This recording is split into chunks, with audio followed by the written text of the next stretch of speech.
In the first case of its kind, a female chimpanzee has been observed caring for her severely disabled infant in the wild. The young chimpanzee was discovered in Mahale Mountains National Park in Tanzania. Known as XT11, she lived for 23 months. She was the sixth child of her 36-year-old mother, Christina.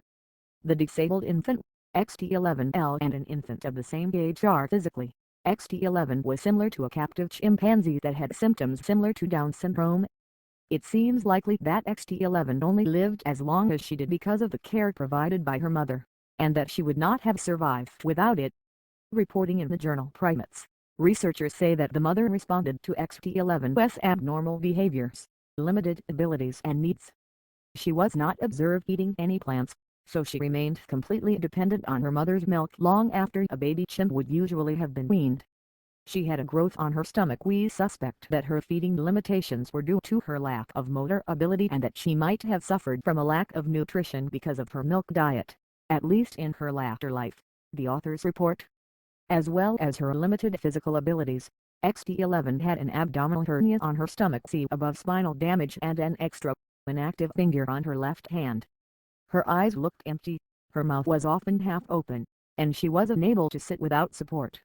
She was able to hold onto her mother's hair, but her feet did not have enough strength to grip, so she mostly dangled.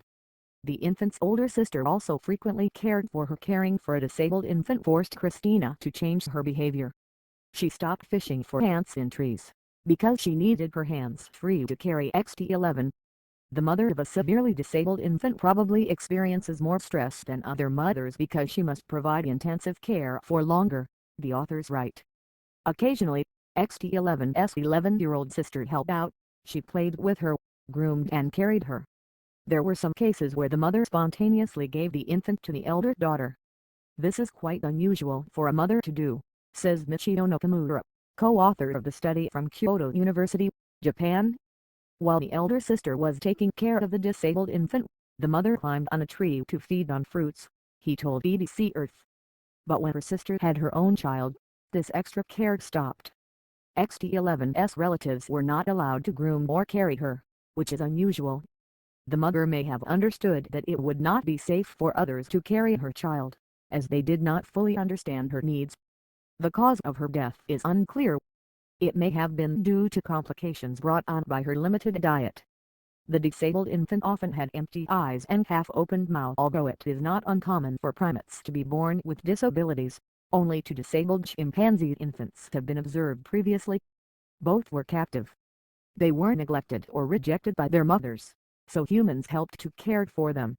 One died at 17 months, the other reached 24 months but only after receiving several blood transfusions. That such care has now been witnessed in the wild, in our closest living relatives, hints that this behavior has a long evolutionary history. Our common ancestor with chimpanzees may have displayed similar levels of care. Our observation that the elder sister took care of the disabled infant might shed light on how non-maternal care to disabled individuals evolved, says Nakamura.